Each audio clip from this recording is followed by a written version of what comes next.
बहुत बड़ा व्यापक शब्द है और ये कोई कटघरे वाली बात नहीं है। हमारी पार्टी जो है वह सारे कर्मों को व्यक्ति के जन्म से लेकर व्यक्ति के मृत्यु तक जो एक प्रकृति ने हमें अनुशासन दिया है उन सब को धर्म से जोड़ते हुए यदि कोई प्रतिस्पर्धा है, उस प्रतिस्पर्धा से आपको क्या मिलेगी? देवता के पास हम जब जाते हैं, भगवान को मानते हैं, तो हम उसके सामने प्रार्थना करते हैं। हम उसके सामने और कोई बातें नहीं करते हैं, हम प्रार्थना करते हैं। तो यदि प्रार्थना व्यापक होगी, धर्म के दृष्टि रखते हैं, क्षिति मिट्टी जो है वो सब पर समान दृष्टि रखती है, जल जो है वह सबके लिए अवेलेबल है, कोई भी बात नहीं है। सबका वही अग्नि का भी रोल जो है सबके लिए बराबर है, गगन आकाश सबके लिए है, हवा समीरा वह सबके लिए है। तो जब ईश्वर जब व्यापक विज्ञानमय कोश होता है, मनोमय कोश आता है, आनंदमय कोश होता है, तो हमारा जो दर्शन है, हिंदू दर्शन जो है, फिलॉसफी है, वह कहता है कि अपने शरीर में सब कुछ है। तो अपने शरीर को अनुशासित रखते हुए आप अपना जीवन यापन करते हुए अपने घर के, अपने समाज की, अपने राज्य की, अपने देश के धरोहर को कैसे आप सुरक्षित रखेंगे, हमारा लक्ष्य ये है।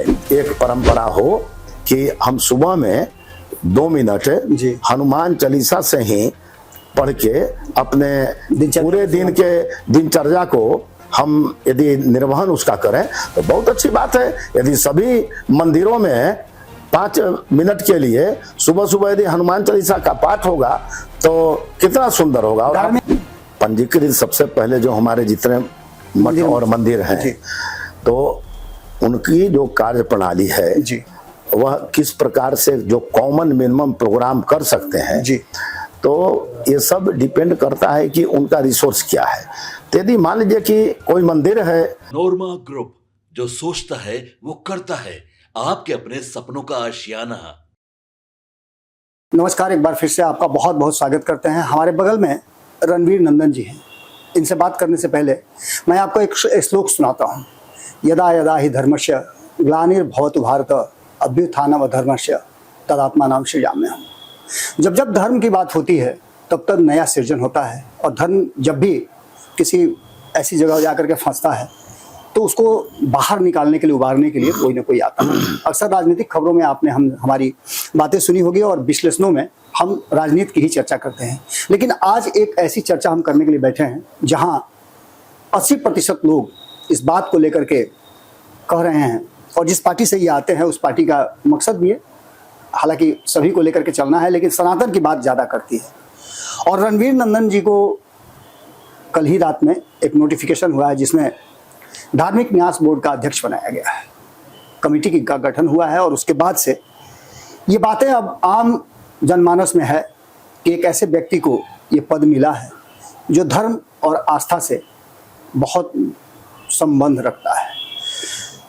कहा जाता है कि धर्म राजनीति का प्रारंभ है, और बिना राजनीति धर्म के नहीं चल पाती है।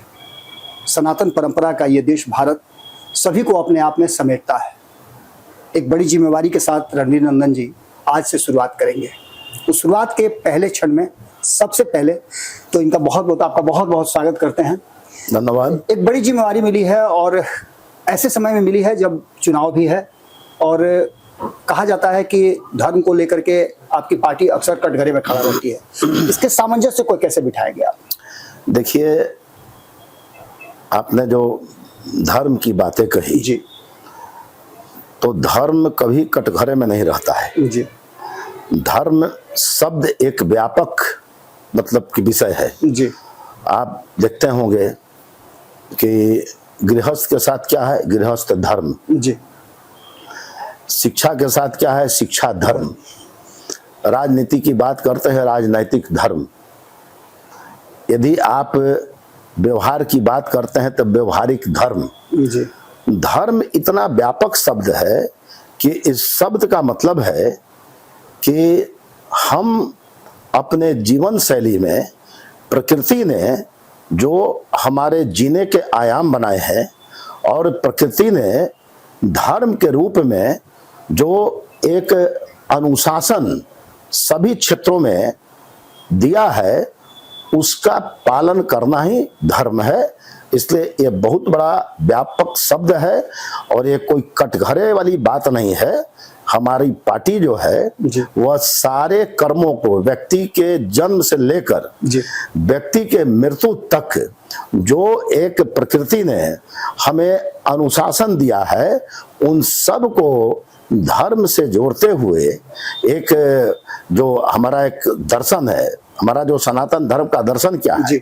सनातन धर्म का दर्शन है कि जब हम मनुष्य जीवन का यापन कर रहे हैं तो इस जीवन को इतने व्यापक स्तर पर हम जीते हुए कैसे हम मोक्ष को प्राप्त करें, रणवीर जी, ये हमारा धर्म है। रणवीर जी, आपके बारे में कहा जाता है कि आप संगठनिक व्यक्ति हैं, संगठन में आपकी बड़ी पकड़ होती है, आपको जो जिम्मेवारी मिलती है उसका निर्वहन आप बहुत बढ़िया से करते हैं। आपको एक नई जिम्मेवारी मिली है और ये जिम्मेवारी सबसे कांटों के ताज पर चलने जैसा है, क्योंकि धर्म एक ऐसा विषय है और जिस बोर्ड के आप अध्यक्ष बने हैं, धार्मिक न्यास बोर्ड, उस बोर्ड में बहुत सारा तरह की भ्रांतियां हैं, बहुत सारी समस्याएं हैं, मठ को लेकर के, मंदिर को लेकर के कई तरह की बातें सामने आती हैं, विवाद आते हैं, झगड़े आते हैं। इन सबको आप कैसे निपटाएंगे? आपको चुनौती बड़ी लगती है क्या? कोई चुनौती नहीं है जी। इस कारण कि जब धर्म की व्यापक परिभाषा होगी जी और दो पक्ष हैं, दोनों पक्ष से यह पूछा जाएगा कि आप क्या करने जा रहे हैं जी। यदि कोई प्रतिस्पर्धा है, उस प्रतिस्पर्धा से आपको क्या मिलेगी? देवता के पास हम जब जाते हैं, भगवान को मानते हैं, तो हम उसके सामने प्रार्थना करते हैं जी। हम उसके सामने और कोई बातें नहीं करते हैं, हम प्रार्थना करते हैं।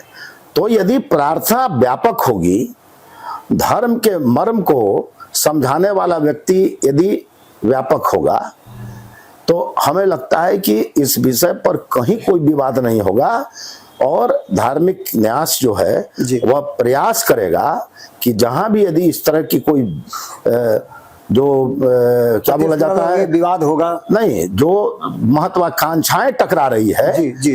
तो उस महत्वाकांक्षा को धर्म से न जोड़कर ईश्वर जो स्नेह देता है वह सब पर एक जैसा रहता है। हम कहते हैं ना, क्षिति जल पावक गगन समीरा, पंचम तत्व रचित अधम शरीरा। ये जो 5 एलिमेंट है वह सब पर समान दृष्टि रखते हैं।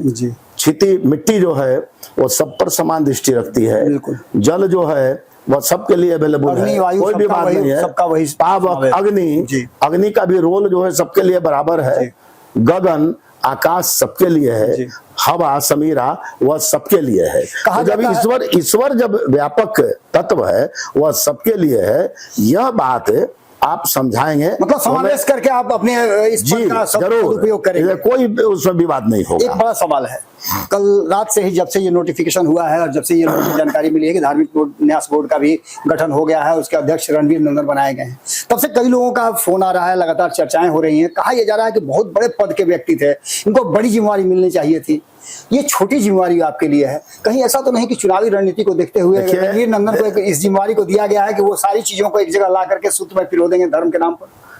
देखिए, जिम्मेवारी छोटी और बड़ी नहीं होती है। ये मैंने पहले कहा कि जिम्मेवारी छोटी बड़ी नहीं होती है, जिम्मेवारी होती है। और मैया कहती है दुर्गा सप्तशती के कवच में, यम यम चिंतते काम तम तम प्राप्त नोति निश्चितम। जो भगवती की आराधना करता है वह अपने मन में जिस वस्तु की अभिलाषा रखता है, मैया उसको पूरा करती है। तो निश्चित रूप से हम तो भगवती के उपासक हैं, तो हमारे मन में यह जरूर इच्छा है कि समाज में एकता हो, समाज में भाईचारा हो और हिंदुत्व बोध राजनीति जो है, चूंकि इस कारण हम बोलते हैं कि हम में समावेशी विकास करने की क्षमता है। बिल्कुल। हम सभी धर्मों को एक बराबर लेते हैं। हमने कभी, आप देखे नहीं होंगे, सनातन जो धर्म है वह कभी डिस्प्यूट में रहा ही नहीं। सभी धर्मों का सबका उसने आदर किया, तब आज भारत में सारे लोग हैं। तो इसलिए हम उस भाव से चल के सबको मतलब कि साथ में लेते हुए यह जो प्रतिष्ठा जो स्थापित है कि हमारा जो दर्शन है, जो हिंदू फिलॉसफी है, हिंदुत्व बौद्ध फिलॉसफी है, वह संसार में वह सर्वश्रेष्ठ है। सनातन धर्म परंपरा श्रेष्ठ है। हमें उसमें समावेशित होकर, और हम आत्मा है, हम एक परतंत्र चीज है और वह परमात्मा है, वह स्वतंत्र चीज है। तो यह जो आत्मा है वह हमेशा उस स्वतंत्र सत्ता के साथ मिलना चाहती है। ये जीवन चक्र भी उसी चक्र में चलता है। और शरीर में 5 कोष होते हैं। अन्नमय कोष होता है, विज्ञानमय कोष होता है, मनोमय कोष होता है, आनंदमय कोष होता है। तो हमारा जो दर्शन है, हिंदू दर्शन जो है, फिलॉसफी है, वह कहता है कि अपने शरीर में सब कुछ है। तो अपने शरीर को अनुशासित रखते हुए आप अपना जीवन यापन करते हुए अपने घर के, अपने समाज की, अपने राज्य की, अपने देश के धरोहर को कैसे आप सुरक्षित रखेंगे, हमारा लक्ष्य ये है। रणवीर जी, एक और बड़ी बात है, आपको जिम्मेवारी मिली है, आज आप पदभार भी ग्रहण करेंगे। इसके बाद से अब राजनीतिक चर्चाएं भी शुरू होंगी। कहा यह जाएगा कि 4 महीने बचे हुए हैं चुनाव में, और ऐसे में इस तरह के बोर्ड का निगमों का, कई बोर्ड निगम का गठन हुआ है। इसको लेकर के कहा जा रहा है कि राजनीति करें। इसको राजनीति से जोड़ करके कितना देखते हैं? क्या ये राजनीति है या एक स्वाभाविक प्रक्रिया? नहीं, हम उस पर विचार ही नहीं करते जी। इस कारण विचार नहीं करते कि हमें जो जिम्मेवारी मिली है, तो हमारा लक्ष्य एकदम सामने है।